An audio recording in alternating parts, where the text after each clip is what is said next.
Hello friends, CKD stock market news channel में आप सभी का स्वागत करता हूं। अगर मैं बात करूं, कल शेयर मार्केट काफ़ी गिरा, पर आपने एक चीज़ देखी होगी, पर्टिकुलर मैं शेयर को ट्रैक करता हूं तो शेयर कोई पर्टिकुलर कुछ खास नहीं गिरा, पर जी हाँ, इंडेक्स में बहुत ज़्यादा गिरावट देखने को मिली। तो अगर आपके पास इंडेक्स फंड था तो डेफिनेटली उसमें गिरावट देखने को मिल रही होगी।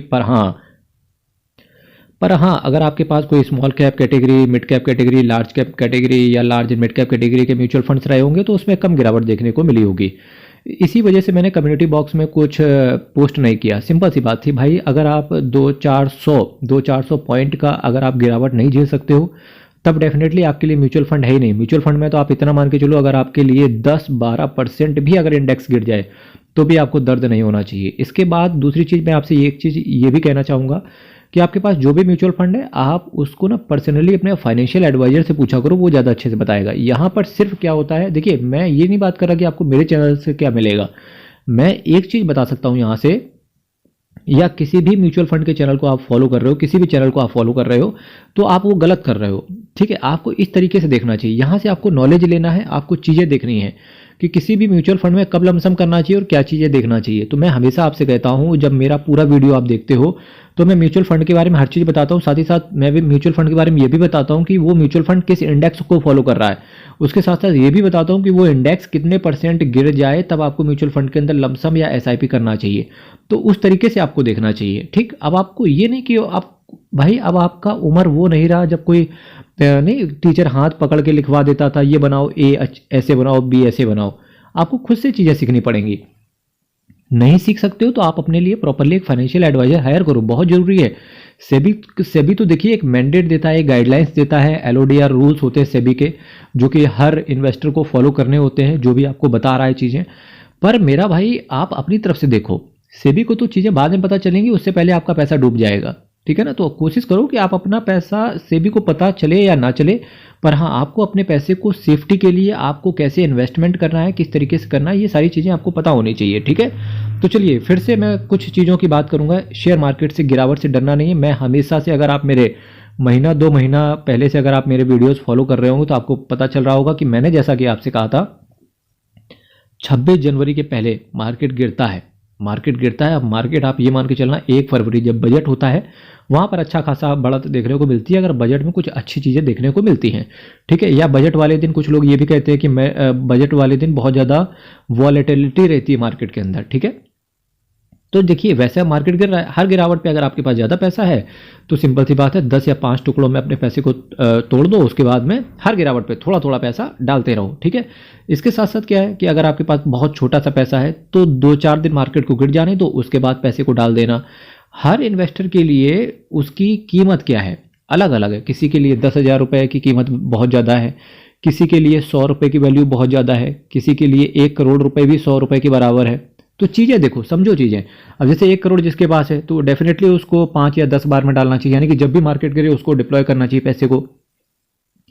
जिसके पास 10,000 रुपये है उसको क्या करना चाहिए, उसको सिंपल सी बात है कि भाई 2-4 दिन मार्केट गिर जाने तो तीसरे दिन या चौथे दिन पैसे डालेंगे। ठीक, जिसके पास 500 रुपये है उसको 4-5-6-7-8 दिन मार्केट को गिर जाने दो, 7वें-8वें दिन पैसे को डाल देंगे। तो इस तरीके से इन्वेस्ट करो, क्योंकि आपका इंपॉर्टेंस क्या है, आपका पैसा मार्केट के अंदर जाना चाहिए। साथ ही साथ जब जैसे जैसे मार्केट गिरे उस पैसे को धीरे धीरे करके नीचे से एक्यूमुलेट करते रहो, यानी कि नीचे जितना गिरे उतना पैसा खरीदो, उतना म्यूचुअल फंड खरीदो या उतना शेयर खरीदो। तो इस तरीके से इन्वेस्ट करो। आज मैं आपके सामने जिस म्यूचुअल फंड की बात कर रहा हूँ उसका नेट एसेट वैल्यू 109 रुपये का है। 1 साल में रिटर्न देखो 37% का CAGR है, मैक्सिमम 20% का CAGR है। ठीक है, large and mid cap category के म्यूचुअल फंड की बात कर रहा हूँ, यानी कि जब भी लार्ज और मिड कैप यानी कि निफ्टी 50 या सेंसेक्स जिस दिन भी 1-1.5% से ज़्यादा के गिर जाए आपको लमसम करना चाहिए, या इस तरीके के, या लार्ज और मिड कैप कैटेगरी के जो कॉम्बो वाले म्यूचुअल फंड्स होते हैं वहाँ पर इन्वेस्टमेंट करना चाहिए।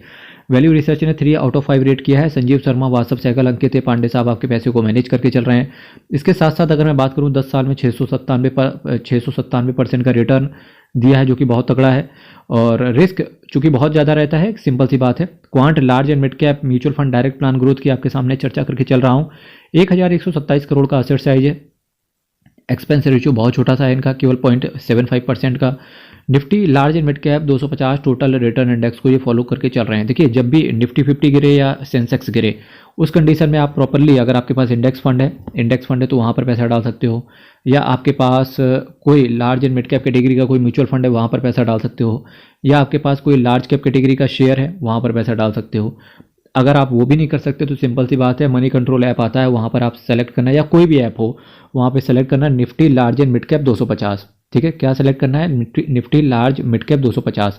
जिस दिन ये इंडेक्स 1% से ज़्यादा का गिर जाए, आपको वहाँ पर लमसम या SIP करना चाहिए। ठीक है, और डरना नहीं मार्केट से। 15 दिन के अंदर पैसे को निकालने की कोशिश करोगे तो 1% का एग्जिट लोड अलग से आएगा। देखिए मेरे भाई, मार्केट का एक नेचर है, अगर आपके पास, अभी तो मैंने पास्ट में बात करी, जिसके पास 1 करोड़ है, जिसके पास 10 लाख है, जिसके पास 5 लाख है, जिसके पास 1 रुपये है, तो उनको किस तरीके से बढ़ना चाहिए। अब मान के चलते हैं जिसके के पास पैसा ही नहीं है, मेरे भाई शांति से बैठे रहो। पैसा नहीं है तो ऐप को डिलीट करके, ज़्यादा पैनिक क्रिएट हो रहा हो, ऐप को डिलीट कर दो। 10-15 साल बाद आराम से देखना, कोई दिक्कत वाली बात है नहीं। या तो पैसा डूबेगा या तो पैसा बनेगा, दो में से एक ही काम होने, है ना। अगर आपके पास म्यूचुअल फंड है तब तो टेंशन लेने की जरूरत भी नहीं है। देखिए अगर आप म्यूचुअल फंड है आपके पास, तो सिंपल सी बात है, म्यूचुअल फंड कंपनी डूबेगी तो आपका पैसा बिल्कुल सेफ रहता है, क्योंकि जो शेयर्स होते हैं वो फिर अनपेड ऊडा में चले जाते हैं पैसे। ऊडा बोलते हैं अनपेड डिविडेंड अकाउंट। वो एक अकाउंट होता है गवर्नमेंट का, 7 साल तक अगर उसको कोई क्लेम करने नहीं आता है तो वो जो कंपनीज होती है, वो कंपनीज क्या करती हैं, पैसे को ट्रांसफ़र कर देती हैं किस अकाउंट में? IEPF अकाउंट में। सुना होगा, investor education and protection fund के अंदर। ठीक है, उसके बाद आप वहाँ से क्लेम कर सकते हो जाके। भाई शेयर मार्केट पे भरोसा रखो, भारत की रेगुलेटरीज अथॉरिटी पे भरोसा रखो, और इन्वेस्टमेंट बहुत सोच समझ के करो। अब मार्केट गिर रहा है, कोई दिक्कत नहीं है, इस मार्केट गिरावट को अपॉर्चुनिटीज़ में कन्वर्ट करो। कल फिर आपके साथ मिलेंगे same time same channel, but कुछ नए म्यूचुअल फंड्स के साथ। तब तक के लिए बहुत बहुत धन्यवाद।